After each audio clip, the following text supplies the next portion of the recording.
आपो वै संवत्सरस्यायतनम् आयतनवान् भवति य एवम् वेद योऽप्सुनावम् प्रतिष्ठिताम् वेद प्रत्येव तिष्ठति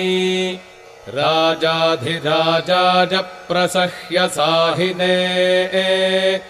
नमो वयम् वै श्रवणाय कुर्महे स मे कामान् कामकामाय मह्यम् कामेश्वरो वै श्रवणो ददातु कुबेराय वै श्रवणाय महाराजाय नमः यो वैताम् ब्रह्मणो वेद अमृतेनावृताम् पुरीम्